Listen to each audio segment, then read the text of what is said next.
అవును, ఒక వ్యూహంగా ఉండబోతుంది అనేది అయితే క్లియర్. సార్ ఏపీ ఉల్టా చోర్ దాడి పెంచిన బీఆర్ఎస్. ఈరోజు బీఆర్ఎస్ అంటే రేపు 19వ తారీఖున కేసీఆర్ తెలంగాణ భవన్ కంటే వాళ్ళ పార్టీ ఆఫీస్కి వస్తారని, నదీ జలాల మీద తీవ్రంగా చేస్తారని చెప్తున్నారు. రెండోది ట్రిబ్యునల్ ముందు బ్రిజేష్ కుమార్ తదితరుల ముందు వాదోపవాదాలు జరుగుతున్నాయి. ఆంధ్రప్రదేశ్ తరఫు న్యాయవాది నిన్న గట్టిగా చెప్పారు, మేము గతంలో ఒప్పందానికి కట్టుబడి ఉన్నాము, మేమేమి నీళ్లు తీసుకోవడం లేదన్న పద్ధతిలో. కానీ బీఆర్ఎస్ వాళ్ళు వాళ్ళ మీడియాలో వాళ్ళ పత్రికలో గమనిస్తే ఈ హెడ్డింగ్ వాళ్ళు వాడిందే. ఏపీ అది చేశారు జలదోపిడి అంటుండే వాళ్ళు కదా, ఏపీ ఉల్టా చోరుగా మారిపోయింది. ఆ పథకానికే ఒక పేరు మార్చి మళ్ళీ వాళ్ళు అదే చేస్తున్నారు, మన నీళ్ళన్నీ తీసిపోతున్నారు. వాళ్ళు నీళ్లు తీసిపోతుంటే రేవంత్ రెడ్డి ఆయన ప్రభుత్వం చేష్టలు ఉడిగి ఒక విధంగా చేవ లేకుండా వీళ్ళు పడున్నారన్న స్థాయిలో తీవ్రంగా దాడి చేయటం అనేది కనిపిస్తుంది. రెండోది భాష కూడా, అంటే ఇప్పటివరకు ఒక పార్టీనో ఒక నాయకుడినో అనడం అనేది పక్కన పెట్టి ఏపీ ఉల్టా చోర్ అంటే దాదాపు ఏపీ అంటే తెలంగాణ రాష్ట్రాలకు వర్తిస్తుంది కదా, పార్టీలను నాయకులను అనడం వేరు. ఎందుకంటే ప్రజలతో మాకేమీ పేచీ లేదు అన్నది రెండు రాష్ట్రాల్లో ఉన్న రాజకీయ పార్టీలు చేస్తూ వచ్చిన విధానం. ఇప్పుడు పంచాయతీ ఎన్నికలు అయిపోయాయి, అక్కడ ఆశించినంత నిలదొక్కుంది బీఆర్ఎస్, అంతవరకు నిజమే. కానీ 7,000కు పైన పంచాయతీలు కాంగ్రెస్కి వస్తే అందులో సగం బీఆర్ఎస్కి వచ్చినట్టుగా లెక్కలు చెప్తున్నాయి. జిహెచ్ఎంసీ ఏం జరుగుతుంది మనకి ఇంకా తెలీదు.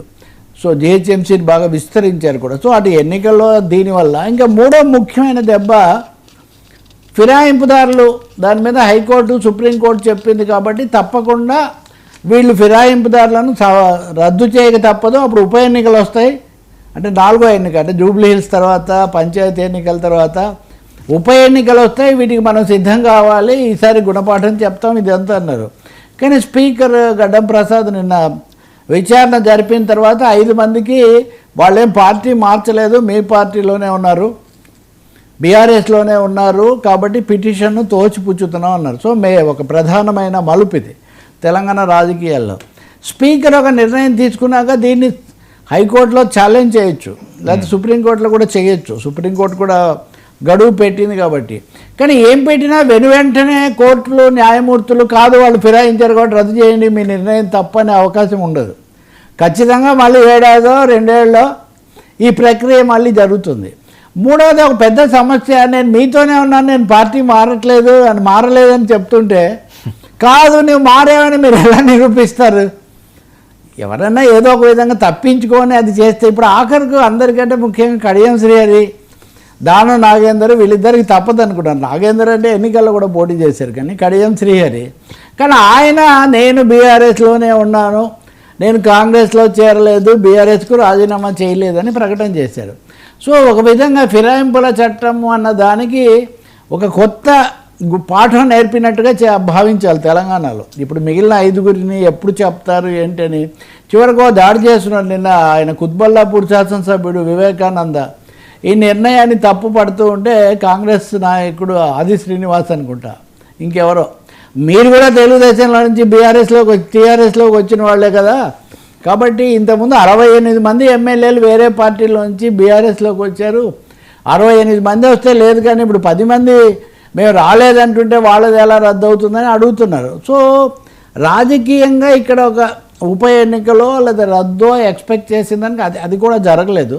ఈ పరిస్థితుల్లో ఒక తీవ్రంగా మళ్ళీ నిధులు నియామకాలు నీళ్లు కదా, ఇది ఒకటి అయిన తర్వాత మళ్ళీ నియామకాల దగ్గరికి నిధుల దగ్గరికి నీళ్ళ దగ్గరికి రావాలని గులాబీ బాస్ భావిస్తున్నట్టుగా అర్థమవుతుంది. కానీ అది ఏ స్థాయిలో ఉంటుంది? నేనైతే అది కేంద్ర ప్రభుత్వం పరిష్కారం చేస్తే చాలా మంచిది, లేకపోతే 2 ప్రభుత్వాలు కూర్చొని మాట్లాడుకుంటే చాలా మంచిది తప్ప దీని ఏదో ఒకరినొకరు చోరులు అనుకుంటూ చేసుకోవడం వల్ల మటుకేమీ ప్రయోజనం ఉండదు.